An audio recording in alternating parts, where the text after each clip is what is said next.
Hey, what's up, DC? It's another edition of what's this? Hip Hop the World. Hip Hop the Hip World. Hop the World. This is the Black History Month edition. It's February 2nd. Day late, but taping we this still. thing. It's a day late. Well, we was closed yesterday. I would have did it yesterday, but DCTV was closed. Cause you be on it, Tim. I be trying to stay on top of the game.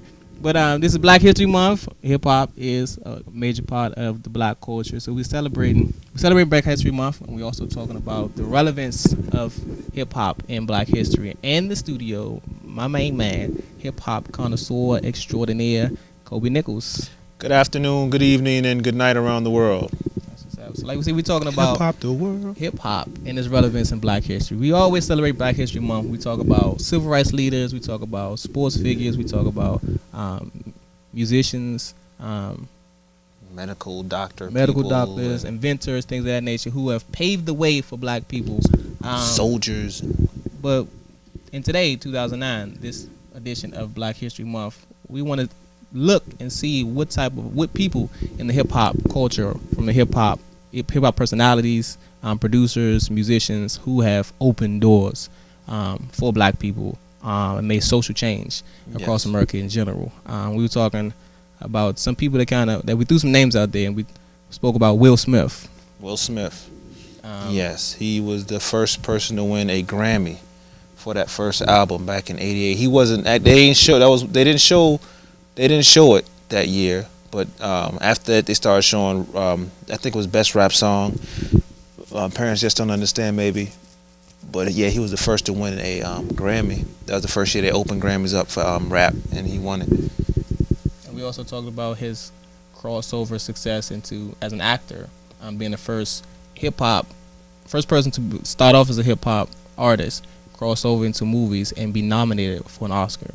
I think he was the first. It was either him or Queen Latifah, but I think he was the first. I think his first nomination was Ali, best supporting actor for Legend of Bagger Vance. Oh, okay, yeah. Well, he was first. Nominated. He was nominated for that. Best supporting actor. That was a bad movie. But I guess that was kind of sort of his breakout into acting. It's a supporting role, and then after that, everything was lead roles. And his first lead role he was nominated for Oscar was Ali. Yeah. And we see him basically every year he puts out a movie he's nominated. The movies except for this year. Except for this year. Well, because 7 Pounds didn't deserve that. No, not all them good movies. But he was the first person to start off as a hip hop person to cross over. Obviously, we had Queen Latifah in Chicago was nominated for an Oscar. Mm-hmm. We've seen other artists cross over into movies. Ice Cube has had success. Ice-T has had success in a small screen more so than a big screen. Yeah, Ice-T, he might have been the first cat to have a hip-hop cat to have well, maybe not, but a major production deal. He might have been first to do that because,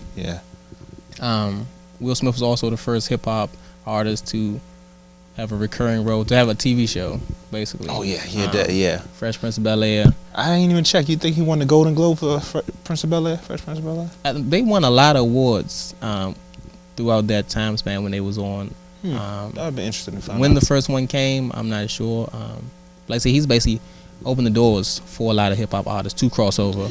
Even though his movies are a lot different than what we see other hip-hop artists do. Yeah. He plays various roles, more diverse roles, as opposed to always thugs. Well, yeah, because he executive produces most of his stuff now. He has Overbrook Entertainment, which is his production company. He and his wife Jada Pinkett, who could be considered a hip-hop person. Even, she dated Tupac, I think that automatically, if you date Tupac, you're hip-hop. That's a rule of thumb. So, we also talked about, with just hip hop in general, Def Jam Records, obviously the first major hip hop label. Rap had existed before Def Jam, but it was the first major label to put strictly hip hop. So they had other independent labels who put out Sugar music. Hill Gang and there was another group. Another company. I can't remember the name, but yeah, Def Jam were the first. Yeah. So now you see like everybody has their own label. Russell Simmons and Rick Rule. And basically the success of Def Jam has shown that a black person can create, even though Motown had already did their thing. I wouldn't even say black person because it wasn't Russell Simmons. It was Russell Simmons and Rick Rubin. But it was strictly hip hop. It was strictly hip hop. And hip hop is not black.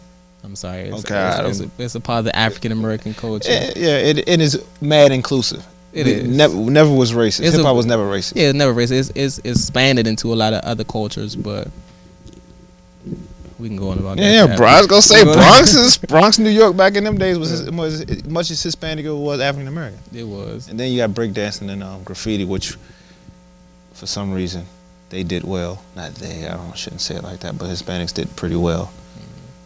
It was all a part of that. But since we talking about Black history, that don't even matter. Yeah, so when we talk about Latino history, then we'll talk about that. Do they have a month? They do have a month. What month is that? Everybody needs a month now because you have to be socially conscious. You know what month it is? I'm not sure what month, but it might be May. Cinco de Mayo. It might be May. But whenever the month comes around, we'll talk about Latinos. All right, cool. The Latino demographic. Salsa. So everybody in Mount Pleasant and all of that. We got this for Black History Month. When Latino will have some salsa, some guacamole, some salsa. But we also talked about, who else did we talk about? We talked about Sean Combs. And him playing on Broadway. He did play on Broadway. I don't think he was the first hip hop guy to play on Broadway, but he was the first one to have that store on Fifth Avenue, and that's the most impressive thing to me he's done. Everything else is other people do. That right there, I need to go there and buy something, a cuffling or something. Some shoestrings. So you don't get a store on Fifth Avenue unless you're doing something major. You don't get a, and I mean he's done a lot. He ran that marathon. Diddy runs the city thing, and he gave all the money to the schools in New York. That was quasi political. He didn't do it for the money. He stays on it. He keeps his name out there, and stuff like that allowed him to get the pull to get that store on Fifth Avenue because regular people can't get stores on Fifth Avenue, whatever your ethnic background is. We just have to look at his success internationally when it comes to his fashion line. He's international. Yeah. So it's not like Echo. I mean, Echo is, I guess, international, but you had a lot of hip-hop people that put out clothing who barely leaves their region. And you got Sean Combs, whose clothing, like I say, is across the world. You can go Tokyo, Italy, Milan, and London, and it's not just urban wear. Right, that's the difference. That's the difference. It's just he got those nice suits. Every high quality people. Every show that Chris Rock comedy show does, he did Sean John suit. Like go look at those suits. They were pretty nice. I don't really care for the red velvet jump, but it was a really nice cut of a suit. So he does his thing. We talked last show. We did hip hop where we talked about Obama and how he opened up doors for black people being the president. Now that he's become president, what else is there for African Americans to accomplish to be considered historical? Same thing we do every day. Take over the world. Basically, we haven't celebrated too. I won't say we haven't celebrated too much, but the things that we usually talk about in schools happened decades ago. There's not too many things that we talk about that are relevant to our generation that we have probably lived. Like I didn't live through the civil rights movement. So from a historical standpoint, our generation, what can we hold on to and say, I was there, other than Obama, that we can say I was there when this black person made history? You know what